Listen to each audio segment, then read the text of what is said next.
So we're going to talk today about scatter plots. This is module 5.3 and lines of fit. So it's going to be a little bit confusing in so much you're like, wait a second. This goes against everything that I learned about how lines are supposed to go, because lines are supposed to be exact. We're not going to be dealing with exact lines. We're going to be dealing with generalities with our lines and be able to read a general graph and kind of check for trends and how it's kind of going. Scatter plots contain data. Bivariate data has a pair of values. We'll have an x, or independent value, and our y, which is our dependent value. A scatter plot specifically graphs the bivariate data on the coordinate plane. Now we could see a trend or a general pattern. It's not going to be a line. It will not ever be a line. It's going to be close to being a line, and we're going to use technology that will help us make a general equation for a line that represents most of the data, but it's not an automatic. It's not a guarantee. So we're going to talk about these associations. Now, obviously, we're going to talk about positive correlation, negative correlation, or no correlation. So you'll notice with my correlation, the lines are going up.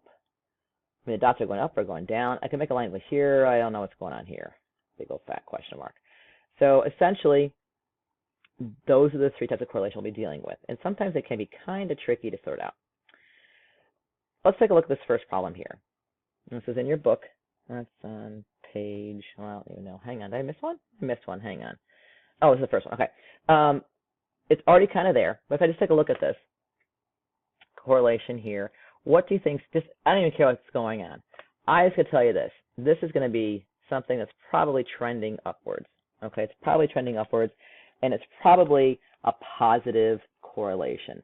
As the height increases, the weight increases. Of what? I have no idea. As the height increases, the weight increases. So I would keep that in mind. My guess is the weight of, the roster, the players. Yeah, okay. So the players, so it's a positive correlation. As the height of the football player increases, the weight increases. So the taller you are and you're a football player, you're probably going to eat a lot more and going to be bigger. Okay. They want you to be bigger. Mean Joe Green, real big. Okay, let's take a look at this example right here. Okay, get the concept right. I'm looking at this concept as the population is increasing. What's happening with the miles of bike lanes? As the population is increasing, what's happening over here? Is it a positive correlation? Is it a negative correlation? Or is there no correlation? Did I skip one again? Good Lord, I have no idea. I'm going to go with, I'm not saying anything happening here. I'm going to go with, hopefully, hang on a second. Is this what you have in your book? Am I even recording? Is this thing on? This is an extra example. That's why I can't find it. I thought I had my book problem again. Okay, so essentially, if I look at this, this is going to be no correlation because I can't tell if it's going up, if it's going down. So this would be a no correlation, or no, because what are you doing? You got here, here, here, here, here. It's just a train wreck. So absolutely nothing's going on. There's no correlation. There's no relationship between the data. Okay, let's go to the next slide. Essentially, there's no correlation. So it doesn't matter. We don't care if population is increasing or decreasing. It doesn't matter. Essentially, the population of bike my population and miles of bike lanes are not related.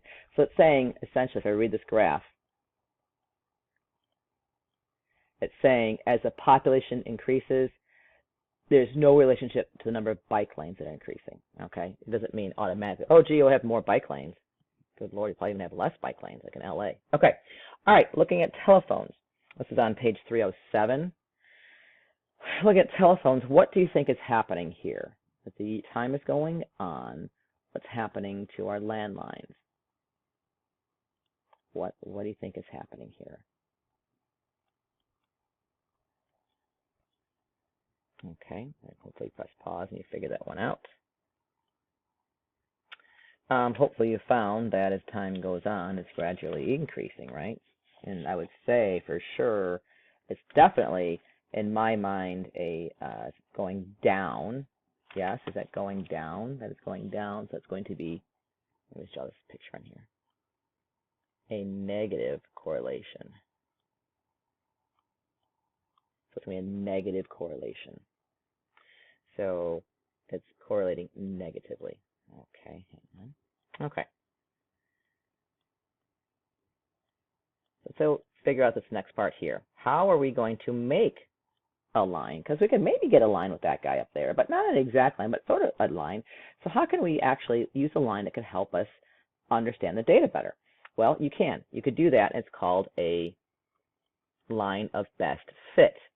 It's not saying it's going to fit automatically, but it's the best line that we could put together. So it's a line of best fit. What you're supposed to do is you're supposed to find a way to draw a line and have the line go through as many points as you can. Now, in this case here, I really can't touch all of them. But now, if you look at it here, you want to try and have as many on top of the line as you have below the line. So I got 1, 2, 3, 4, 5, 6, 7 below. And I have 1, 2, 3, 4, 5 above.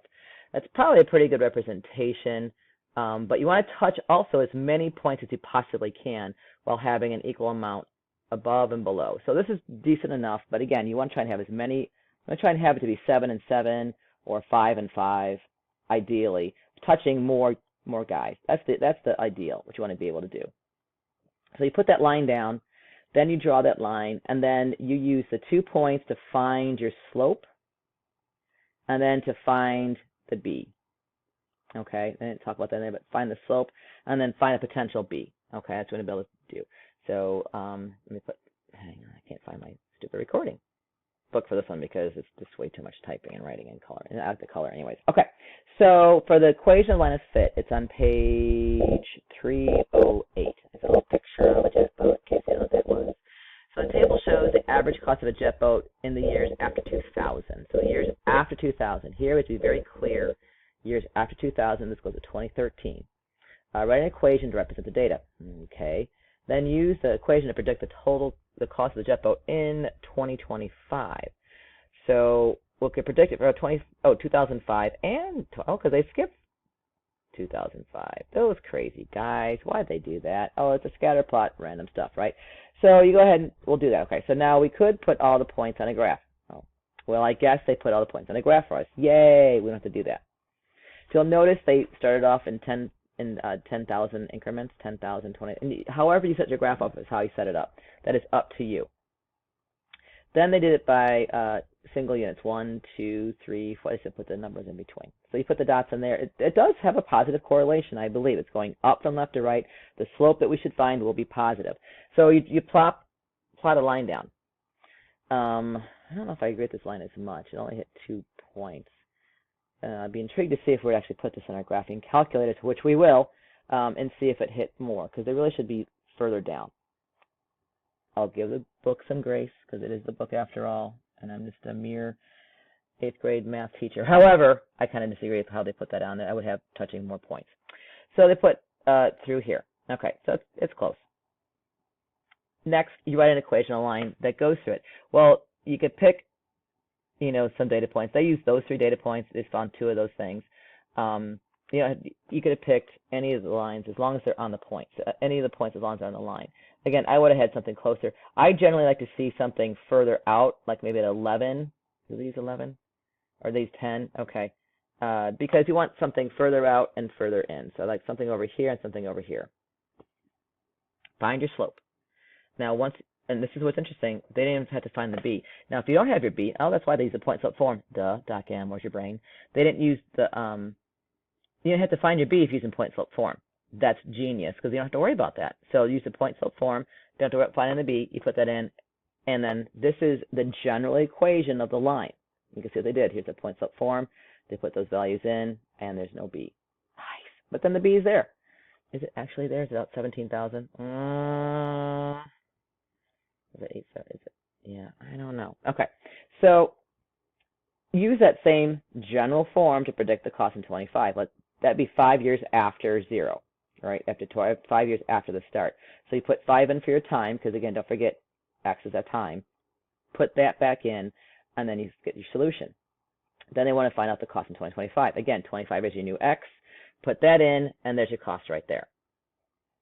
So I want you to think about this. What does the slope and y-intercept mean in the context of this example? The slope meant that it's going to go up that much every year on average, right? And that the intercept is it's going to start off here. The cost is right here. So that's what that means. The slope is going to go up that much, and this is the cost. And then the other one was, what is something to the line of fit? You have to assume that no matter what happens, your line of fit will go at that same rate every year. That's not going to happen. That's why it's not a line of fit. The prices could go down. We could get a recession. We could get a pandemic. Who knows what happens to prices? So you have to keep that in mind, okay? It's not an end-all, be-all. Okay. Hang on. Did I do that already? Okay. One of the things that's really kind of important, too, that I want you to know about is when we're doing lines of fit could also help us determine something called linear extrapolation. Linear extrapolation. Is that on your chart at all anywhere? So, there it is. It's on page 308. 308. So, and I should have said it earlier. So, linear extrapolation helps us predict values that are outside of our data. So, if I go back to our problem that we had, hang on, don't go anywhere. Back to our problem here. They want to know what happened in 2025. That is outside of our data set. We don't see that we have 2025 in here. It only goes up to 13. So outside, what happens in 2025? That's extrapolation. It's linear extrapolation. Now, number 5 years, that was linear interpolation because it's data within our set that wasn't really identified. Like 5 wasn't really identified here. There's no point for 5.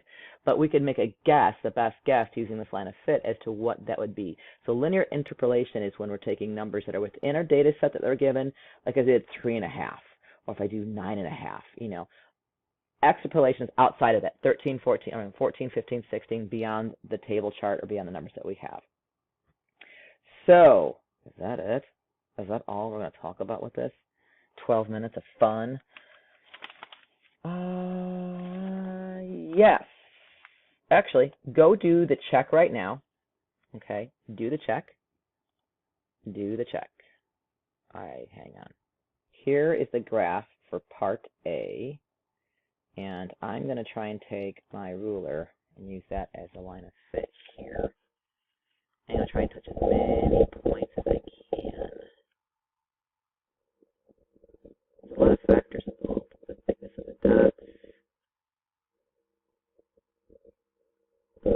I'm touching it. The thickness of the dots. Go away. Put arrows on that. Where I locate it at. And obviously it starts right here, so it should not go past that at all. You do not want to have it go through it, okay, because it's obviously only positive values here, so our domain would be positive values. Okay, so that is a decent enough line of fit. There's an outlier out there, and he's kind of like not in the gang, but that's okay. That's why we're doing this, because it's a statistical, you know, the best thing we could possibly do, the best line of fit. It's not a perfect one, but it's a pretty good one. So now go ahead and try and find your slope, and then use your point slope form to put it in there. I just wanted to show you that depending on what order pairs you use, you're going to have a different slope each time. So if I used 32 and 20, I'm sorry, 32, 20, and hang on, yes, 32, 20, and 2010. Okay, if I use those values, I'm going to get 1.2 as a slope. If I use 64 and 40 and 28 and 15, I'll get 1.44 as a slope. Let's say if I use the first two guys over here, if I use 12 and 16 and 5, 12 and 5 and 7, 16 and 7, I'll get this as a slope.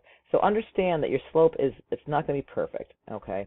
There's going to be some variance. This is why we use our graphing calculators. And but at least I want you to see, you know, do it with the old school way of coming up with your slope from doing the line of fit. So go ahead and find your slope, then go back in and find your line of fit using your point slope formula, I believe. Nope, just do part A and part B. Sorry, just do part A and part B. Yeah, you have to do point slope formula anyways to get those answers. Do part A and part B, and then you're done. Okay, thanks. Bye.